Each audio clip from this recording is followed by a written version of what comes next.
आज मैं बात करता हूँ। एक मैंने कविता लिखी है और वो कविता इस तरीके से है कि मैं रोज़ सोचता हूँ कि मैं कुछ करूँ, पर न जाने क्यों ऐसा लगता है कि जैसे कोई पकड़े हुए है और मैं जम सा गया। वह रोज़ मुझे यह एहसास दिलाने की कोशिश करता है कि वह और मैं एक हूँ, पर मैं जानता हूँ कि वह और मैं अलग अलग हूँ। पर वह हमेशा यह एहसास दिलाने में सफल हो जाता है कि वह और मैं अलग अलग नहीं हूँ, क्योंकि मैं खुद भी तो स्पष्ट नहीं हूँ मैं कौन हूँ। यह मैंने कविता लिखी थी और ये कविता का थोड़ा गहराई में आप समझेंगे तो आपको पता चलेगा कि एक बहुत बड़ी बात कही गई है। होता क्या है कि अच्छा सोचिए कि हम सब हैं क्या? हम सब क्या है बताइए?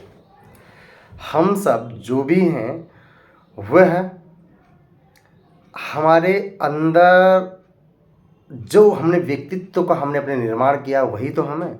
और व्यक्तित्व का निर्माण हमारा कैसे हुआ है? जिस तरीके के हमारे विचार हैं उसी से तो मिलकर हमारे व्यक्तित्व का निर्माण हुआ है।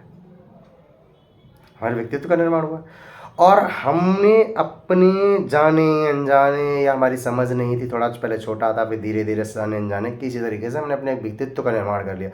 वो एक ऐसा व्यक्तित्व है जो अब हमें पता चल रहा है कि मुझे एक अलग तरीके का व्यक्तित्व के निर्माण चाहिए अगर हमें जीवन में कुछ आगे बढ़ना है, अपने जीवन को ऊंचा उठाना है या अपने जीवन को सही तरीके से जीवन जीना है। इस तरीके का व्यक्तित्व अब हमें वो पता भी, ऐसा नहीं कि पता नहीं है, लेकिन हो क्या गया है कि हमने एक पहले से एक व्यक्तित्व का निर्माण कर रखा, अब उसे हम हटा नहीं पा रहे हैं क्योंकि वो जिस तरीके के हमारे अंदर विचार हैं, जैसा हमने निर्माण किया, वो हमें कन्विंस कर लेता है कि जो तुम करने जा रहे हो वो प्रैक्टिकल नहीं है। असल दुनिया में ऐसे नहीं जिया जाता है। ये सिर्फ आदर्श बातें हैं, ये किताबी बातें हैं, ये ज्ञान वाली बातें हैं। अरे वो तो इसलिए बोल देते हैं क्योंकि बैठे बैठे ज्ञान देने में क्या बात है। असल ज़िंदगी में तो ऐसे जिया जाता है जैसे कि भले ही हम उस तरीके से, ऐसा लगता है जैसे रोज़ हमें लतियाया गया हो। जैसे हम जीवन जीते हैं ना, वो ऐसा लगता है जैसे कि हमें रोज़ लतियाया गया हो, लेकिन फिर भी उस व्यक्तित्व के साथ हम लतियाए जाने पर भी हम जिएंगे वैसा ही वैसा ही। हम अपने व्यक्तित्व में, अपने विचारों में बिल्कुल परिवर्तन नहीं करना चाहेंगे। क्यों? क्योंकि हमें आदत पड़ गई है उसी व्यक्ति उस तरीके के विचारों में जीने की आदत के साथ साथ हम कन्विंस्ड भी तो कर लेते हैं कि हमें ऐसा ही जीना है। और फिर जो लतियाए जाते हैं, लतियाने का मतलब हम जो परेशानियाँ, दिक्कतें, उलझने, अंदर की मतलब सिकुड़न या अंदर से एक बेचैनी है, लेकिन फिर भी हमें कि टेंस इस तरीके का लगता है नहीं नहीं ये तो चलता है। एक बात बोली जाती ना, यहाँ हर शख्स एक परेशान सा है, कुछ ऐसी लाइन है। तो हमें लगता है हर शख्स, लेकिन परेशानी की वजह क्या है ये भी तो जानना जरूरी है। दो टुच्ची किस्म की चीज़ों की वजह से हमारी परेशानियां हैं। परेशानी की वजह कोई बहुत ऊंची चीज़ हो तब तो समझ में आता है, लेकिन हम क्या करते हैं, टुच्ची चीज़ों पे भी परेशानियां हमारी हैं। सारी परेशानी टुच्ची चीज़ों की वजह से, और फिर हमें लगता है कि नहीं नहीं हम तो बहुत अच्छा जीवन जी रहे हैं, क्योंकि हमें पता ही नहीं है मैं कौन हूँ। खुद में मैं स्पष्ट ही नहीं हूँ। अगर वो स्पष्ट हो गया होता, अगर वो क्लियर हो गया होता, अगर हमें समझ आ गया होता तो हम वही जीवन जीते। फिर हमें ये जो पहले से व्यक्तित्व हमारा है ना, वो हमें कन्विंस चाहे जितना करता, हम कन्विंस नहीं होते, क्योंकि सही मायने में हम रियल में तो हमारे अंदर एक विजडम, बोध, इसीलिए तो हम एक ह्यूमन के रूप में, वरना अन्य जो जीव हैं इस धरती पे उनमें वो क्षमता नहीं है, हम में ये क्षमता है। प्रकृति ने हमें वो क्षमता दी है, या कह दीजिए ईश्वर ने वो हमें क्षमता दी है, हमें एक चेतना दी है जिससे हम विजडम अपने अंदर क्रिएट कर सकते हैं और उस विजडम से हम ऊंचा जीवन जी सकते हैं। तो सही मायने में हम बोध हैं, सही मायने में हम विजडम हैं, और रियल में और हम क्या हैं, क्या सच बताइए।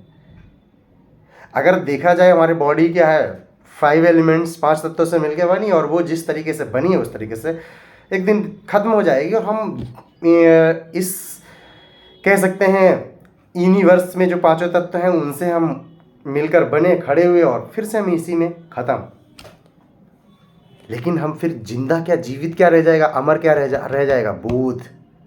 हमारी बोध से निकली हुई बातें, हमारी बोध द्वारा जिया हुआ जीवन औरों को इंस्पायर करेगा अच्छा जीवन जीने के लिए। वो हम भले ही दुनिया में ना रहें, हमसे इंस्पायर होकर जो जीवन अच्छा जी रहे हैं वो तो इस दुनिया में फिर उनसे और इसका मतलब वो चीज़ें जीवंत रहेंगी लगातार। कृष्ण इस दुनिया में नहीं है शरीर के रूप में, लेकिन क्या कृष्ण मर गए? क्या कृष्ण इस दुनिया में नहीं? कृष्ण हैं, भले ही शरीर के रूप में नहीं, लेकिन जीवंत हैं बोध के रूप में। सुकरात इस दुनिया में नहीं है, लेकिन क्या वो इस शरीर के रूप में, क्या वो नहीं है इस दुनिया में? हैं, बोध के रूप में है। बताइए, अष्टावक्र इस दुनिया में भले ही शरीर के रूप में नहीं है, लेकिन क्या वो नहीं है?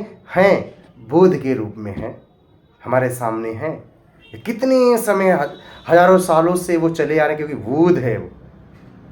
तो वैसा ही हम अपने आप को बोध समझें, अपने आप को बोधवान बनाएं और बल्कि अपने अंदर विजडम क्रिएट करें। और ऐसा करने से यही सच में हमें, खुद भी तो स्पष्ट नहीं है हम कौन, खुद में स्पष्ट हो जाएंगे यही हमें, फिर हम क्या होगा, जो पुराना हमारा व्यक्तित्व तो ये हमें बार बार कन्विंस करेगा, लेकिन हम फिर कन्विंस नहीं होंगे। एक बार पता तो स्पष्ट तो कर लें, क्लियरिटी तो कर लो कि हम हैं कौन, और जब क्लियर हो जाएगा तब हमें सब, फिर हमें कन्विंस नहीं हम होंगे। आई बात समझ में? क्योंकि इसमें कोई ये चीज़ सिर्फ एक ज्ञान वाली बात नहीं, सिर्फ एक कहने के लिए नहीं। आप खुद सोचिए, कई बार ऐसी चीज़ें होती जिसमें तुम्हें एकदम क्लियर कर लेते हो कि ये मुझे करना है, तो कोई तुम्हें रोक पाता है? बताइए। क्रिकेट अगर इंडिया और पाकिस्तान के बीच में आ रहा और कुछ उस समय कोई मतलब बहुत बड़ी घटना कुछ होने वाली, तब तो बात अलग। अदरवाइज किसी भी कीमत पर तुम देखते ही देखते हो। अगर क्रिकेट के फैन हो तो फिर किसी का भी आ रहा हो कोई इम्पोर्ट, तुम देखते ही देखते हो, टाइम निकाल के कोई भी कीमत पर। कहीं तुम्हें दोस्तों के साथ पार्टी या कुछ करने जाना है, और तो कोई भी कीमत पर तुम फिर जाते हो। अगर मन बना लिया है तो तुम्हारा खुद का मन नहीं है, या आधा अधूरा मन है कि जाऊं कि ना जाऊं, या ना ही जाऊं, तब तो बात अलग है। अगर तुमने मन बना लिया कि मैं जाऊंगा, तो फिर कोई रोक पाता है? बहुत ऐसे, ये तो मैंने कुछ एग्जाम्पल ऐसे समझने के लिए कहा, लेकिन ऐसे कई जगहों पे तुम अपने आप को ऑब्जर्व करना, जहाँ पे तुम सच में क्लियरिटी कर लेते हो, तो क्या कोई रोक पाता है? नहीं ना।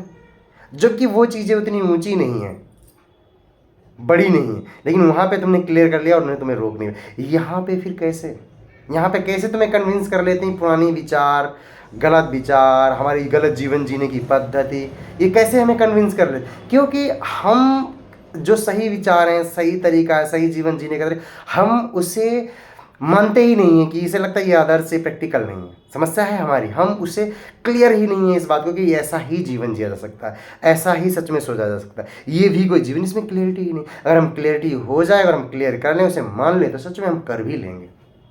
ये सच है। आई होप आप मेरी बात ही समझ गए होंगे। मैं खुद भी तो स्पष्ट नहीं हूँ कि मैं कौन हूँ। एक बार स्पष्ट कर लीजिए, और स्पष्ट करने के बाद आप जो जीवन की सही दिशा, सही तरीका है, उसे जीवन को पकड़ लीजिए, और फिर आप देखिए कमाल हो जाएगा, मिरेकल हो जाएगा। Thank you.